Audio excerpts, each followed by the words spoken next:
Hello, this is Leith McCombs, and I'd like to welcome you to Support and Production, the second episode in my Singing Skills series. If you've not yet watched the first episode, Posture, please do so. It will set you up for success with the concepts and exercises that we're going to be doing here.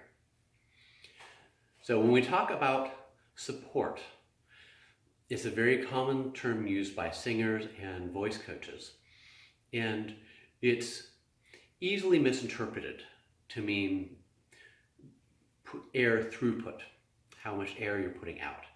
But you don't actually want to put a lot of air out of your body. You want to keep air pressure in your body to activate your vocal cords. So it's really about air pressure and not air throughput. So when we look at how to best work with that air pressure, you can think in terms of the distribution of that air. Naturally, of course, the air is stored in your lungs, and your lungs start in your upper chest and go about halfway down to about the bottom of your ribs, and that's about where your diaphragm muscle is. So when you breathe, if you breathe by expanding your chest, you are pulling this space open, and the upper part of your lungs expands and air fills that space. When you breathe by pushing out your abdomen, you are moving your internal organs down and pulling your diaphragm muscle down, which pulls air down into the lower part of your lungs. And when you expand your whole torso, you're filling both of those, plus creating extra space around the back and sides to get even more air in. When we're singing, what we want to do is we want to keep the upper part of the lungs and the chest open so that we have a nice big open passage to build that pressure and generate power at the vocal cords.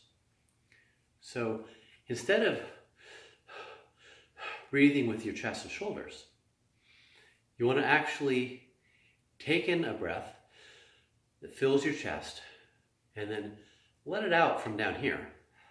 But keep this high and open. And then most of your breathing activity happens down here in the abdomen. Most but not all. About 80 to 90% should happen down here. But the other 10 to 20% actually happens at your sides and your back. This varies somewhat according to individual physiology. One thing that we know is that female-bodied singers tend to get more expansion in the back, right about here, than male-bodied singers do. Male-bodied singers tend to get a little more here than female-bodied singers a lot of the time. But all of those are relevant. They all give you extra reserves of air to help you sustain your vocal line and to help smooth out your line. So when we think about how that applies to singing, this is the main mover. It's the big high power engine here. But this channel in here helps keep the line flowing smoothly and helps give you a better sound. And this, of course, is just keep it open, keep it out of the way. So we're going to do a couple of exercises that help build up the musculature to help you with that breath support. Because again, you want to be putting a lot of pressure up to the larynx to make those big, bold, powerful sounds. Or when you're quieter, you want to hold that back. And either way, these muscles need to be strong enough to do that and keep doing that through a whole concert or for however long you're going to be singing. So the muscles we're talking about, of course, the diaphragm, which is this large flat band that goes from front to the back all the way through here and hold your, does most of the work of breathing. But you're also looking at the intercostal muscles, which run diagonally along your ribs, and possibly some of the other spinal support muscles as well for the back breathing. So we're strengthening those. And one way to do that I like to use is hissing. And hissing is a good way to work on your breath support muscles because it provides resistance with your tongue instead of with your larynx, instead of with your vocal cords, which means you're not tiring your voice. You're just exercising your support muscles. And when I do hissing exercises, it actually matters how you do them.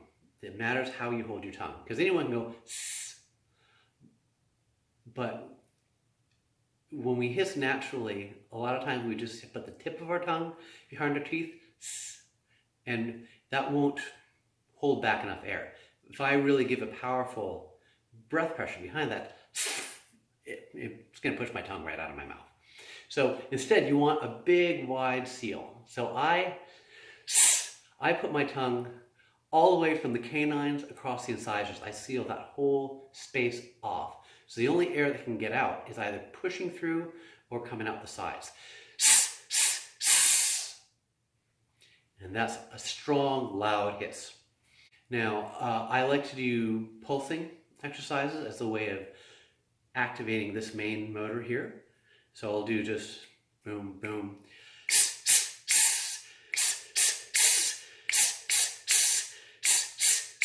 And if you watch my abdomen as I do that, you see this area expand and contract pretty radically. You can put your hand right here on yourself when you do them. And you notice this is not moving.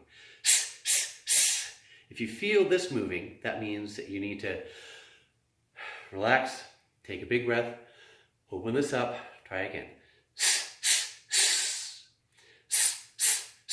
So it should be happening down here. We're not really activating the intercostal that much in the pulse hissing exercises. But we're activating mostly the abdominal muscles and the diaphragm. You can also do it at different paces. So I also do like a fast 5-beat hiss.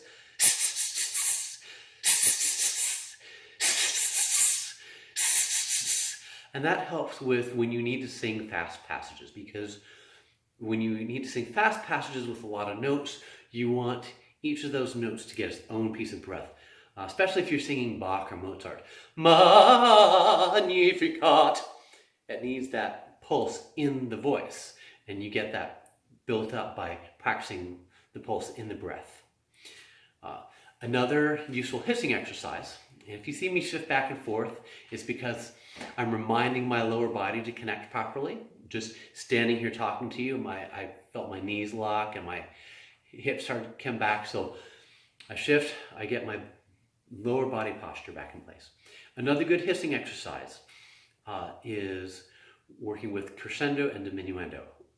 If you don't know what those are, crescendo means getting gradually louder, and diminuendo means gradually getting quieter or softer. In music notation, we call those hairpins because they're these little V-shaped marks. So this means getting bigger, this means getting smaller. So I'll do 4 counts getting gradually louder, 4 counts getting gradually quieter. Keeping beat with the snap fingers.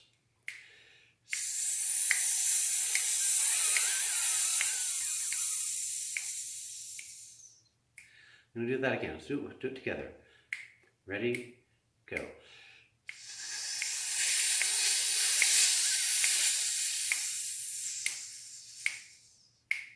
Now, the first time you do that, you're probably doing something like this.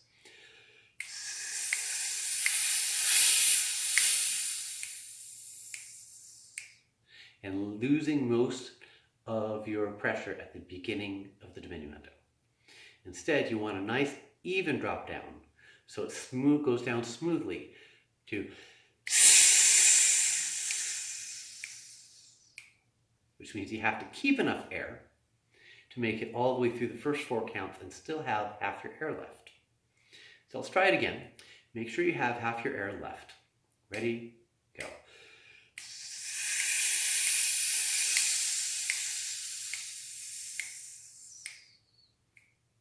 All right. So that's enough support for now. The next part is production. And by production, I mean the actual creation of sound in your vocal cords. And I put these two together in the same episode because they're very closely related. I'll get to that in a minute. When we talk about vocal cords, we're not really talking about chords. Your vocal cords are actually better described as flaps. They're a pair of muscles, that half-circle shaped muscles that come across the inside of your trachea and meet in the middle.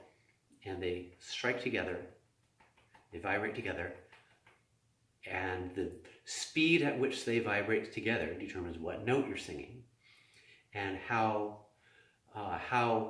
much meat is striking determines how loudly you're singing that note. The more contact between the two flaps, the more breath pressure it takes to push through that and make a tone.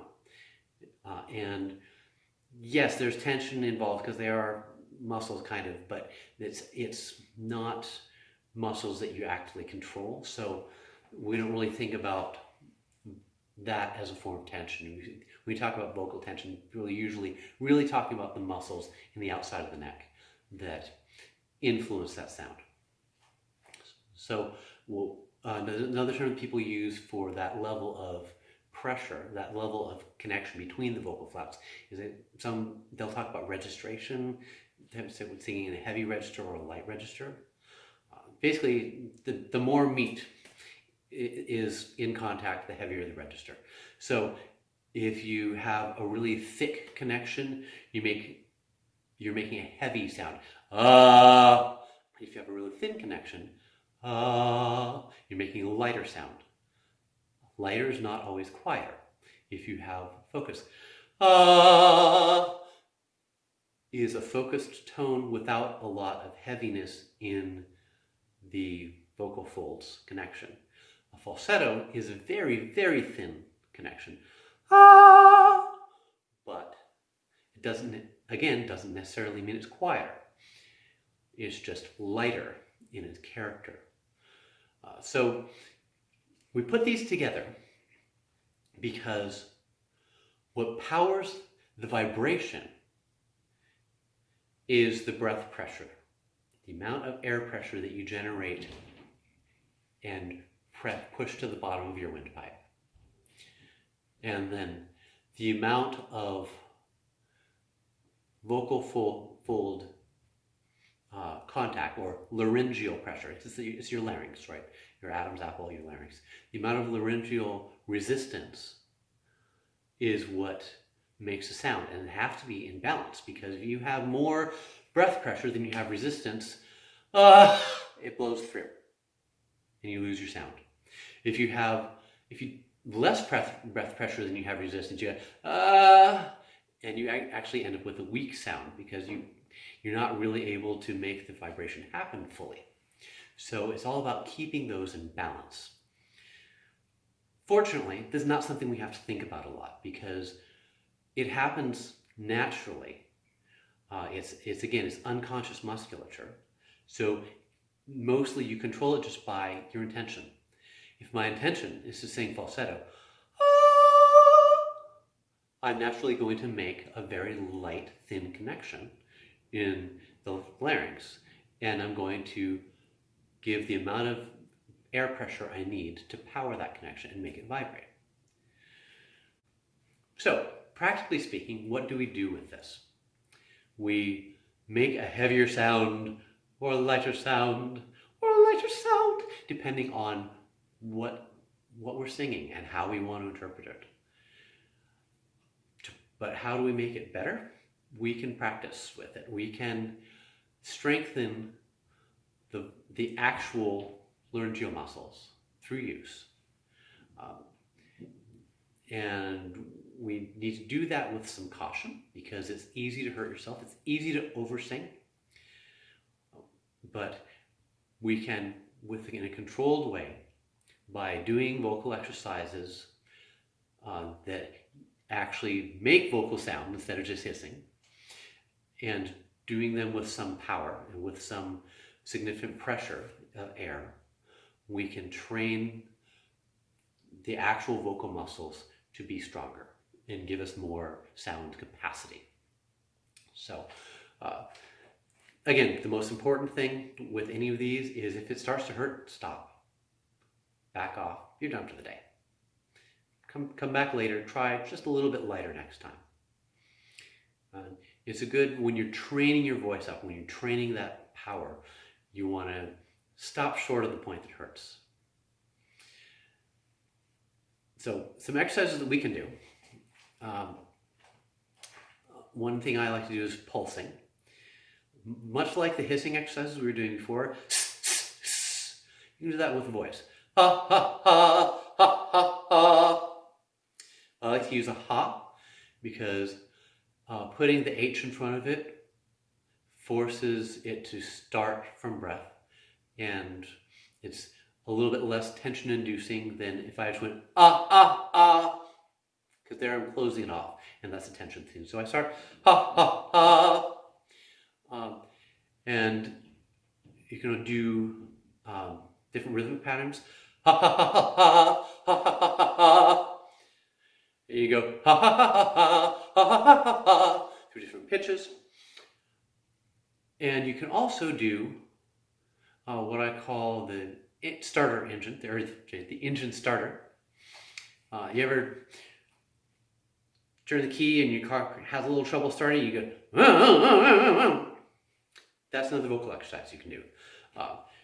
And for that one, I like, again, I put my hand here, much like with the hissing exercises, it moves a lot. Because what you're doing is you actually start a sound and not worrying about what happens to the pitch. Just pulse like you're doing the hissing exercise.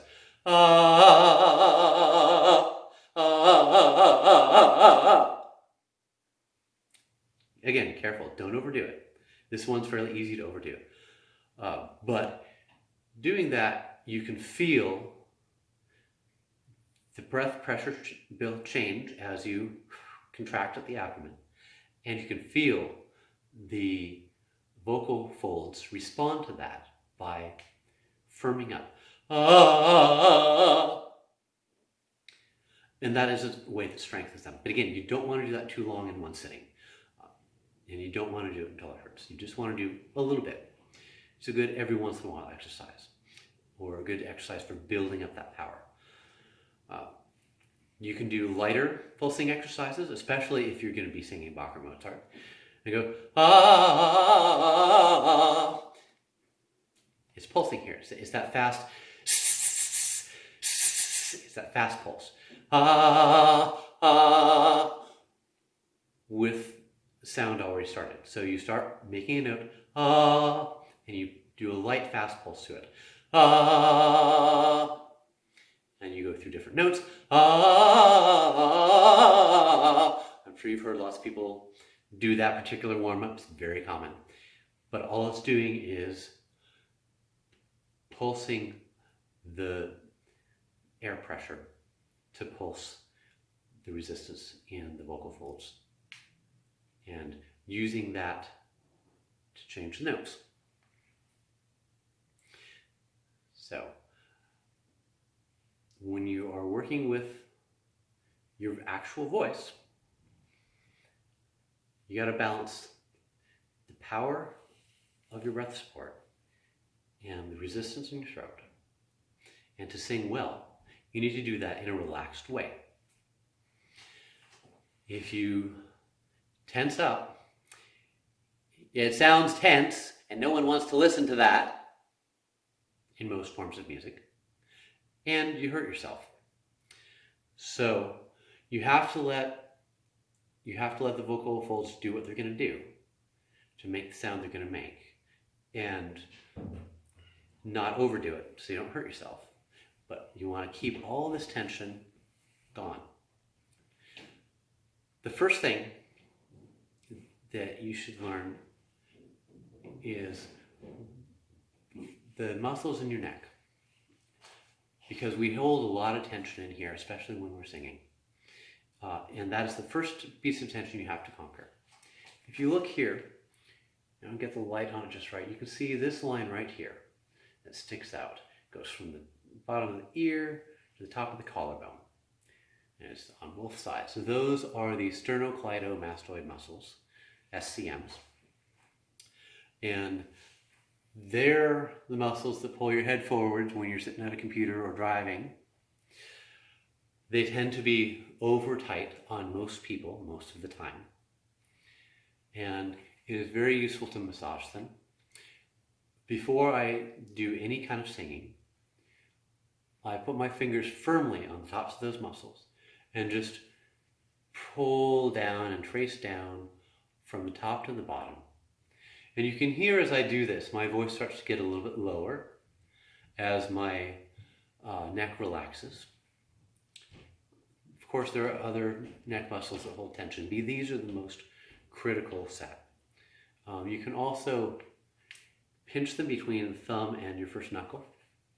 Work your way up that way. It can be a little uncomfortable because they do tend to hold a lot of tension, so they can get kind of tender. But the more you can massage them and relax them, the more easy it is to relax your throat when you're singing. If you can get massage therapy, you get a massage therapist to work on those, also on the anterior scalenes, which are these ones on the sides, and on your trapezius up here. All of that helps. You can also massage your forehead, these facial muscles up here, and here below your cheekbones. And you can also, it's kind of uncomfortable, but if you put your finger in just under your ear, right at that joint, right behind your jaw, and rub in there a bit, that helps relax your jaw. And I try to do this about 30 seconds every day, because you build up a lot of long-term tension here. It actually even becomes scar tissue over time. And doing this helps relax the jaw, helps relax the throat, and helps create a relaxed sound. Why is relaxation important? First off, it helps keep your voice working longer. And secondly, it makes a more pleasant tone. So there are some exercises we can do to help relax this area. One very classic one is called the yawn sigh. When we yawn, we naturally relax in the back of the mouth and the throat. And we make this descending sound, and the jaw naturally opens, but it opens a little wider than it should for singing. So it's not perfect by itself. When we sigh, we don't open the jaw too far, but we have extra breath coming through. So that's not perfect either. So what voice teachers traditionally do with that is they combine those and go, okay, well, give me something that's like a yawn, but don't open your mouth quite so far. Just go, So you're still not putting any extra breath through. You're not overextending your jaw, but just, and that's a yawn sigh. That's a good thing to just do a couple times when you're starting your warm-ups. And that helps relax the actual vocal muscles as well as your neck. The next one I like to do, and this is also a useful training tool, is sirens. And this doesn't sound like it should be relaxing, but it kind of is. You're just going to go, yeah, it's loud. And it's up in my falsetto. But by doing that, I'm opening everything up in here and throwing the voice into this high space. And I'm not getting there by tensing this. I'm just letting my voice break where it wants to break and make that sound. And that fluctuation of pitch helps keep it relaxed, even though it's Even though you're putting a lot of power in from here, this has relaxed you, and you're not trying to keep it at a particular note. You're just going to go, and the spinning of my hand, which I'm sure you notice, why is he spinning his hand? This motion, you can kind of see it. It comes back into my shoulder, it comes back into my upper torso, right? That motion helps keep tension from building up as I do the other part of the exercise. Don't want to do too many sirens. It's easy to catch a little bit of tension in there, so it can backfire on you. But doing a few as a way to practice getting into that high space without straining for it is really useful. And then the last relaxation exercise that I want to give you is the Pac-Man. You may or may not be of the generation that played Pac-Man on the arcades, but very popular game in the 80s. And it comes back periodically in different formats. The little round guy who goes around and eats dots, right? When Pac-Man is defeated, he makes this sound at the end. And that works similar to the siren, but it's more relaxing and less power generating. Because you're starting high and you're just letting your voice spin down into the lower part of your range. You start at a comfortably high place in your head voice or falsetto, and you can just come down somewhere into your middle chest voice, and then you make the little end sound. Not particularly loud, just a animated speaking volume. And I always have to do the boop boop at the end, because otherwise it's not the Pac-Man sound. So that is the last little relaxation exercise, and that concludes our lesson on support and production. See you next time.